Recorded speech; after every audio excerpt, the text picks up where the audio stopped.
cover on Saturday night, and then we had our overwater masterclass on Sunday morning, which both were really big successes here.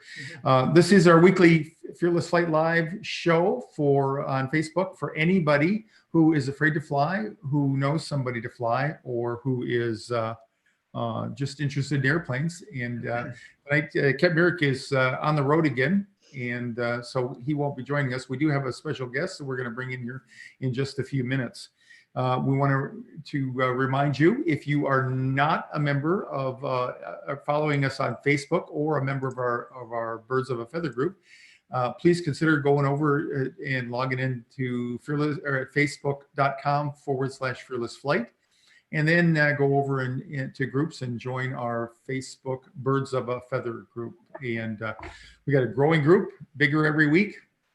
And we'd like to have you join us in there and share who you are, a little bit about yourself and your story, and get some support or give some support. So this week we're going to do just a little highlight about the classes, and you know, we do this every week. Probably have some new faces on there. I've done several coaching calls this week. And so without further ado, let me just jump in here. So I just want to say to all of you who are watching, who either were in the class on Saturday, thank you so much for showing up. And if you could just put into the comments what you know, what is one of the things that you took away from the class there. And likewise, we had a great turnout for our Flying Over Water master class, and that was on Sunday. And just like today, you know, the tech challenges are alive and well, but we're rolling with all of it. So if you were on the class, on the online class, then please just put in a comment and let us know if, you know, what did you like about it? You know, is there something that that you took away that will help you, you know, make flying over water more comfortable? So please put it in the comments, and yeah, back to you, Captain Ron. Okay, so we have a guest tonight, Amy Nebakar, and Amy lives down in Tucson, and we first had contact a few years ago. So let's bring Amy on to the screen here. I will try. Right now it seems a little difficult. All right, Amy, are you there? There's an image. Yeah, we had some sound. Amy had some sound challenges, so we may have to roll without her. Possibly, yeah. You know what? Why don't we just keep going? And because I'm not sure if she can figure out her microphone issue here. So, all right. Why don't you tell us, Captain Ron, what? Let me get here. Bring her back in. Okay.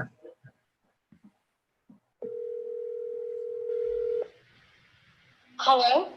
Amy, we'll use the phone. How's that? You're live. I'm live. Yeah, let's just go with that. And sorry you got shut out there, but that's nothing new for that. So I've got you on the air here with Dieter and I and everybody else there, and I just kind of let everybody know that we met. I was looking it up. We met back in over the phone. I don't think we've ever met face to face, but Never. You just lived down the road, and you started with a 15-minute coaching call, and we've talked several times doing some coaching over the phone and stuff like that. So you want to just come on in and what was your history with fear of flying? When did you first realize that? 1990. 1990. I was 15 years old, and wow, 30 years ago. 30, Yeah. 30. Oh my. I know. It reminds me how old I'm getting too. Yeah. And what was the keys for you? What were the triggers? What were the things that bothered you? I'm very sensitive to things like I don't know, somehow very sensitive on the one flight where I realized, oh, that things could happen. And we were flying, my parents and I, from Seattle to Minnesota for our transfer to Paris. And to preface this, I have flown for years, from birth to 14, every year to Hawaii. Okay. I flew when I was 16 to, or 14 or 15 to Russia, what was in the Soviet Union. And, you know, and even during the Pan Am thing, you know, that was in 85 when I was 10 years old. So I didn't pay much attention to that at the time. And didn't really think And you're talking it. about, I think, the Lockerbie crash where yeah. Okay. Yeah. I don't even remember what that was called. Yeah. And so flying to Minnesota, from Seattle to Minnesota, I noticed the movie screen flickered. And that's when I realized, and everyone else was completely unfazed. And it was on one of these big, cool, awesome DC-10s. I love those wide body jets. Like, so you were watching you were in those days, they had big movie screens for the in-flight entertainment largely. And it flickered. Was it like flickered and it just went black for a minute, or what was it like? No, just flickering. Okay. All right. And the message that you said to yourself, the story you told yourself was what? Something's wrong. Okay. All right. And, you know, everyone else was reading their newspapers. For all the young people who watch their, you know, newspapers or printed things. Yeah, right. I hear you. And there were no like handheld devices, nothing like that. Right. There were portable CD players. Sure.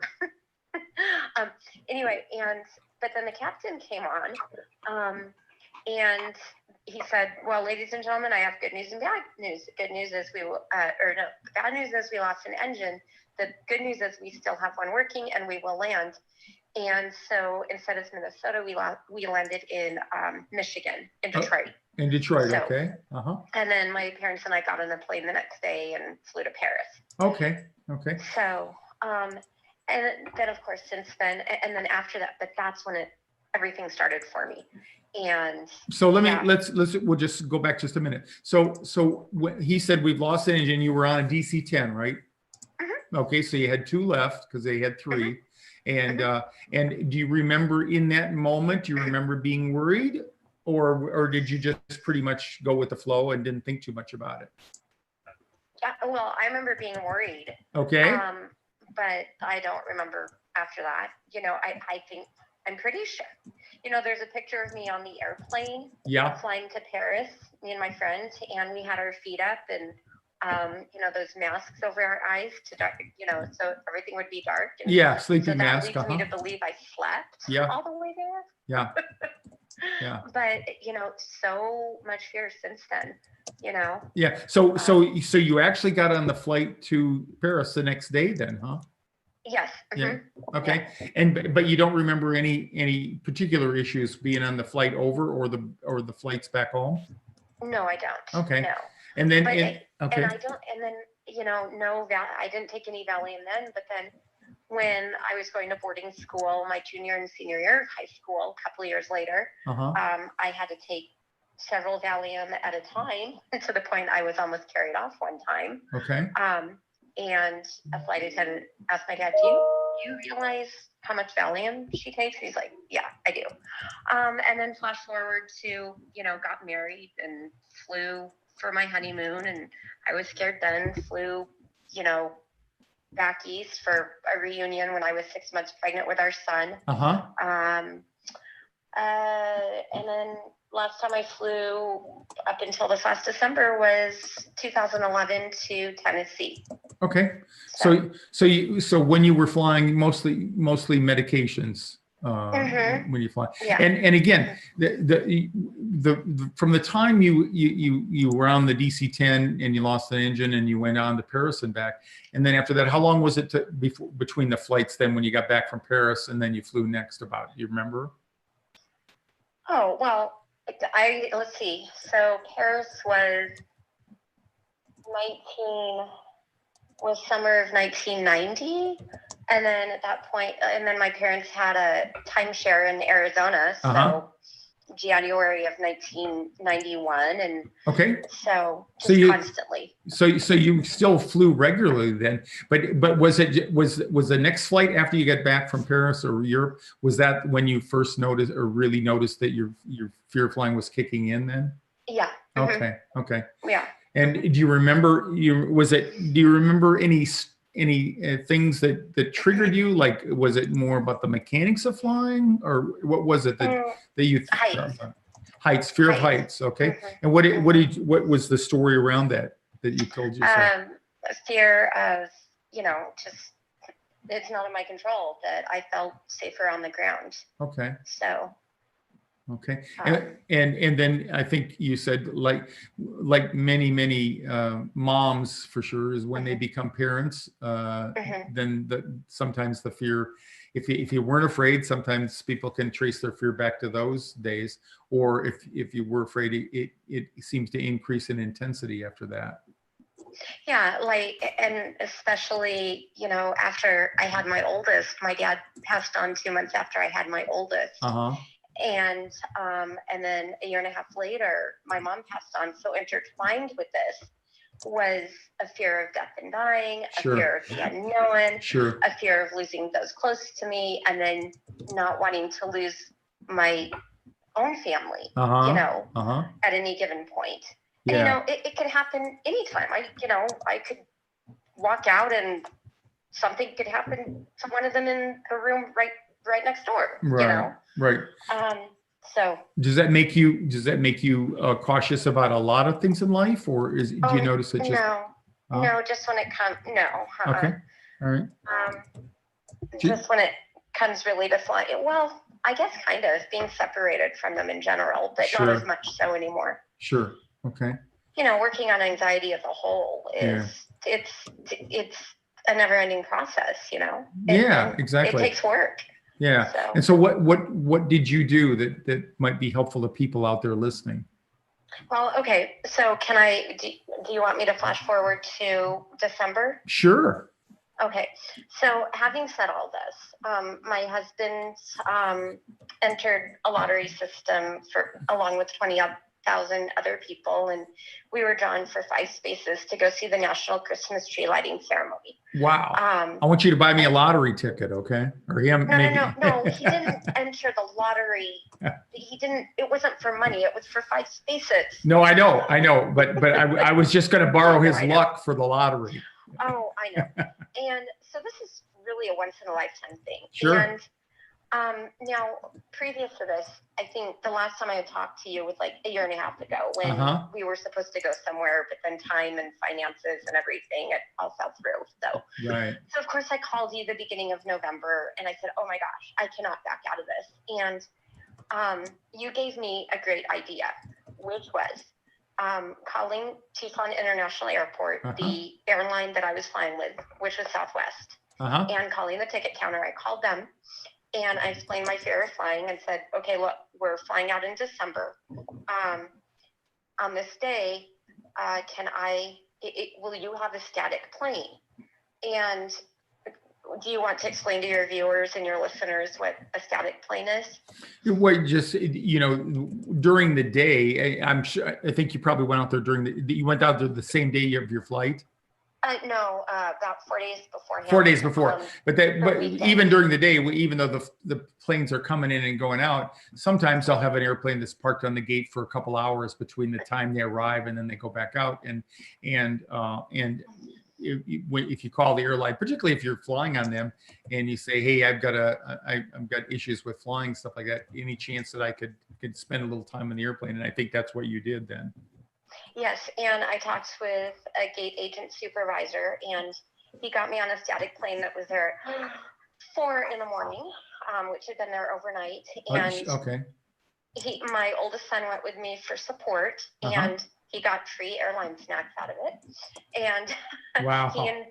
he just sat there with me while I just sat, and I took in everything. It was all brand new, like walking on a tin can. It was like, oh my gosh, I didn't even remember from 2011. I didn't, I had to rehear and re-see everything. Sure. And then from there, I asked, and I was sitting there, I was taking everything in, and I asked the gate agents, I asked him, what do I do if we get to the day we take off and I get to the airport, I go through the process and I want to back out and I want to get off the plane. He says, well, here's what I did with another fearful passenger who he flies all the time with them now. And he said, and he did the same thing with me. So we got there the day we take off, and he had me wait at the podium while everyone else, including my family, boarded.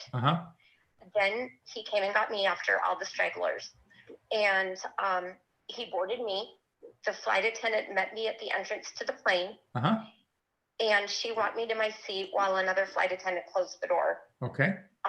And he, was back on the ramp at that point, and there was no getting off at that point. Prior to getting on, about an hour beforehand, I took just a fraction of Ativan, just like a quarter, which is basically a crumb. And I breathed. I did a lot of breathing. I reflected on what my mother years and years ago told me, because growing up in the Pacific Northwest, that she gave me the analogy of a plane being like a boat in water, that it goes back and forth or front to back, depending on the chop and which way the chop is coming from, that the boat is meant to do that. So the plane, so close my eyes and envision it as a boat, just going back and forth or front and back. And I did it, and I breathed, and I also focused on my boys. A couple of times I took one of them to the bathroom to help them, the 5-year-old or whatever. I listened to music, and I breathed to such a point that I was able to put myself in a zone. I've taught myself that, to kind of breathe and meditate to where my brain isn't thinking anything. Like I'm hearing the thoughts, kind of like dialectical behavioral therapy, or hearing and tasting things and focusing on the good sensations, if that makes sense. Sure. But I'm able to quiet my brain. I've kind of taught myself that. So I did that all the way to, from Tucson to Chicago, and then Chicago to whatever airport we flew to in DC, I don't know, whatever one. And then back on the 9th. So. And so for you was an overall positive experience? Oh my gosh, yes. And my husband told me the night before we flew. Oh, you did? Did he? That's good. That's my 6-year-old, almost 6-year-old on the 19th. So my husband said before, the night before he left, he said, I give you a 25% chance of not getting on the plane. Guess what? I got on that plane. Cool. So do you have any more flights coming up now? I don't. I wish I did. I like to be able to ask him, I have a high school, there's an alumni gathering there's an alumni gathering in California. Sorry. There's an alumni gathering in California in a couple of weeks, but we don't have the money for me, especially not after Washington, D.C. Yeah. Do you think how do you feel about flying? Oh, I want to. I want to go somewhere else if I can. Okay. Time and money allowing. So basically, I'm ready. I could do it. Yeah. So basically, you're successful. What advice would you give to other people out there? The same idea that you gave to me. So there was a gentleman that posted earlier this morning, and so I wrote to him. If it's been that long, so call the airline, call the airline ticket counter at your local airport. Ask, when there's going to be a plane that's going to be there for a while, a static plane, and ask to see if you can go on, and when there's no passengers on board, and just to take some time and take it all in, and then go through that process that I did. Okay. Ask them, if when you get to the gate, if you can be one of the last ones to board, and then like the last passenger to board, then they put you on with your family or friends or whomever you're flying with, and then they close the door. Okay. But practice the relaxation techniques beforehand, or take whatever will calm you beforehand. That way, your body is calm, and then you just have to get your mind in that mindset. Okay. And talk to the flight attendants, let the flight attendants know, talk to the passengers around you, you know, Okay. let them know. Very supportive. And in fact, I remember when I was in high school and flying one time back to the East Coast, a complete stranger let me hold his arm. Okay. So There's always supportive people. So basically, you were able to make the coaching call with me, and we had some calls along the way and everything, and you were able to find your way, and for you that worked out pretty well. So I just want to say congratulations and thanks. I for will tell you, if we ever go overseas, I will be investigating her at some point here. Sorry. I just saw a comment here in the group here. I'll post it. Sorry, Amy. It's just too cool. I'll post it. What happened? Somebody posted something in the group, and so I just I'll do a shout out to Erin later. Hold on. Shh. Hold on. I'm on the phone.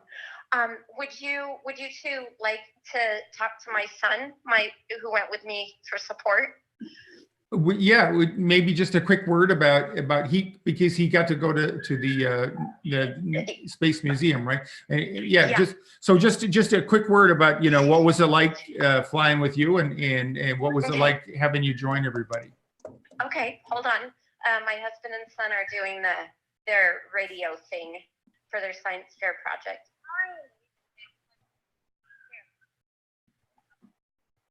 Hold on. You know what? They're turning their signs. They'd like to know from Ashton his thoughts on how Mom did. Here, this is Captain Ron Nielsen. Hi. Hey, Ashton, how you do? How was your flight with your mom? How was your flight? Good. Was it good? Are you gonna be a pilot when you grow up? I hope so. Okay. Well, you stay tuned and keep supporting your mom there. Okay. All right.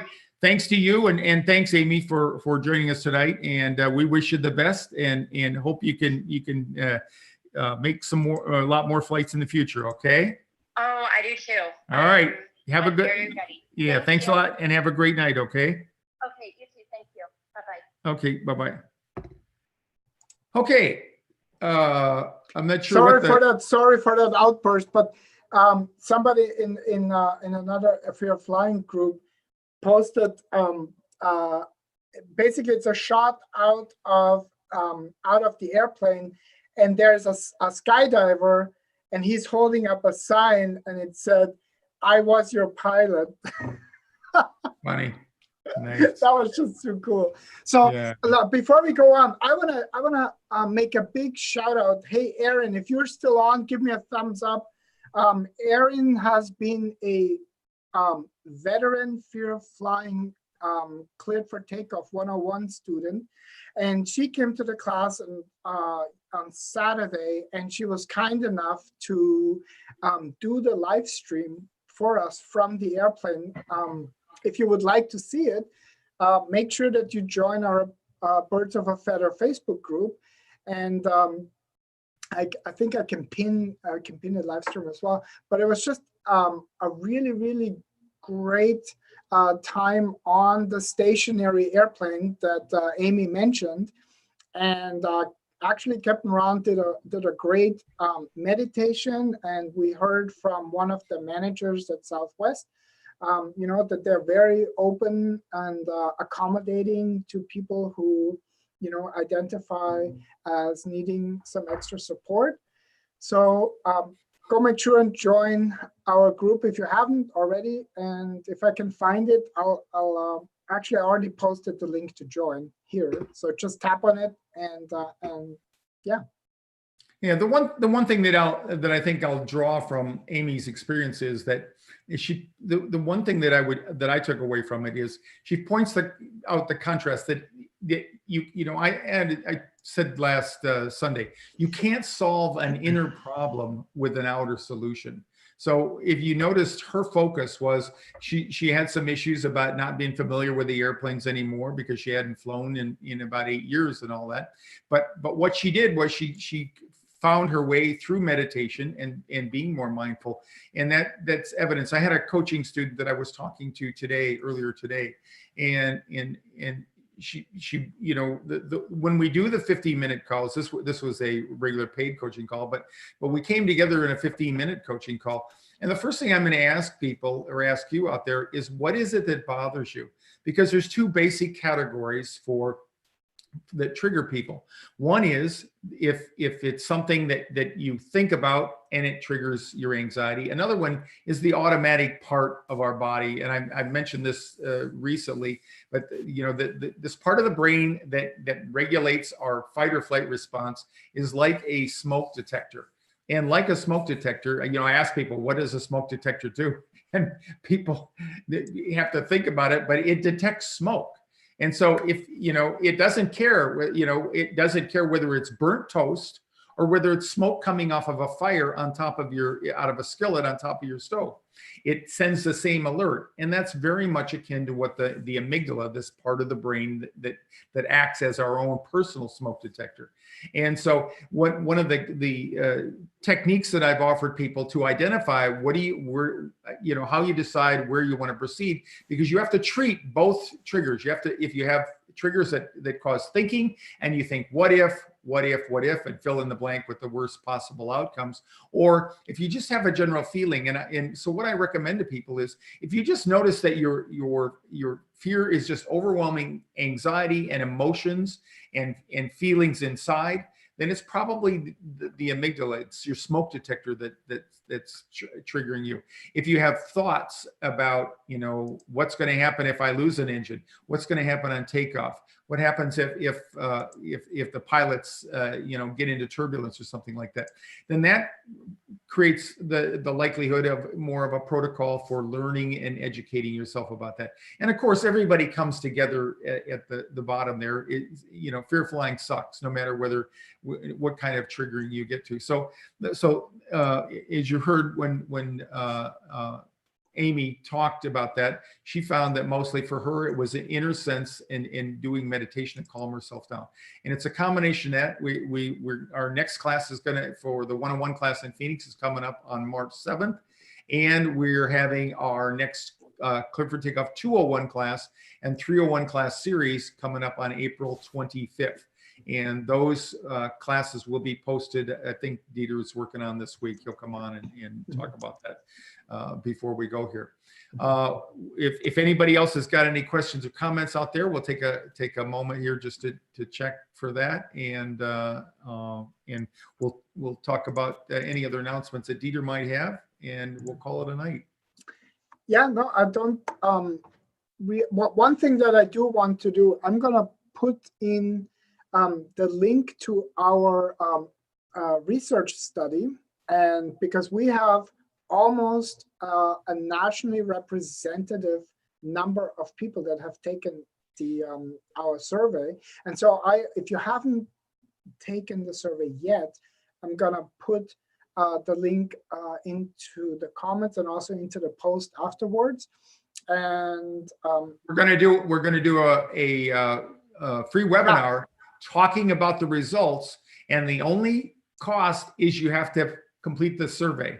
So yes, in order to get an invitation, this will be by invitation only. If you'd like to find out where you are and where everybody else is that's filling this out, go ahead and take Dieter's advice. Click on the link there and go ahead over there. 10 minutes is the most that people have talked about, and I think you'll find it interesting, and it may even spur some of your help you direct where you need to go. So. And also we should mention that for your time and for your participation, you will also be entered into the draw for a free coaching session with Captain Ron. So there's something, and we just heard Amy share with us that they won the lottery draw to get to that Christmas tree lighting ceremony, and that was what, a 1 in 20,000. Yeah, I think so. Like that. Yeah, so yeah. You have way better odds. Way better odds. Way better odds yeah. to actually be rewarded with a free coaching session. And more importantly, we always talk here on the show that what stops most people with anxiety disorders, but especially fear of flying, is the embarrassment of admitting that we're afraid. And so that is one thing that data can help solve. And so if you have the courage to participate, the courage to come on, just like Amy did, and stay with us, stay connected with us, then that's a very good exposure. One of the people that were at the class on Saturday talked a lot about, exposure therapy, and that's what Captain Ron did for her, helping her kind of desensitize and help reprogram those beliefs and stories that made her quite, actually almost lose her job. Yeah. And most of the clients, Fearless Flight clients, happen outside of Phoenix. It's people aren't all that game upon flying to Phoenix from anywhere in the country just so they can get over a fear of flying. So bear in mind, and Amy's a great example. We'll come up creatively together, coming up with options for you that you can get over it, and you don't need to be in my presence. But it's helpful, I think, to brainstorm, if nothing else, and get ideas that you can pursue. Then I've been doing this for 32 years, so there's not too much new that I have heard, but we're always working towards it, and we've got some exciting things coming up. We're about to, like I said, launch those classes. March 7th, next 101 class, and April 25th, the next 201, 301 class. So we'll be talking about those more next week. And anything else, Dieter? Yeah, I would like to end today with one of our members from the Birds of a Feather group. And so I just, want to take this minute and read what he wrote. Jeff wrote, "Hello, I'm 57 and I have been grounded for the past 15 years. Panic attacks, stress, depression, have read at least 20 books, purchased the Fearless Flight Kit, just finishing up the book actually. And it's just amazing how I have managed to drive from Michigan to Florida a couple of times, and I get, that he's, so basically what he's saying is he's questioning his confidence, whether he can get over, and the all the comments, the supportive, nurturing, inspiring, uplifting, positive comments that are in the group are just incredible. And because we don't want to give that impression that for everybody it's just going to be one thing and then you're over it. As a matter of fact, if you just work out once, if you want to lose weight, so if your goal is to lose weight and you work out once, it's not going to do much for you, except probably make you feel bad the next couple of days because you're probably very sore.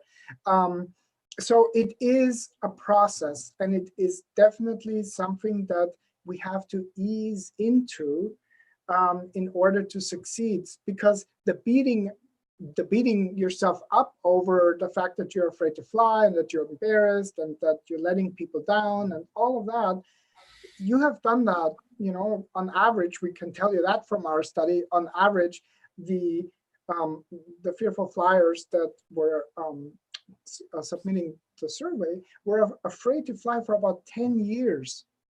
Imagine the inner dialogue. So Jeff, you and me. Exactly, Jeff. We've talked. This is your year, Jeff. Exactly. Give me a holler, and we'll get it done.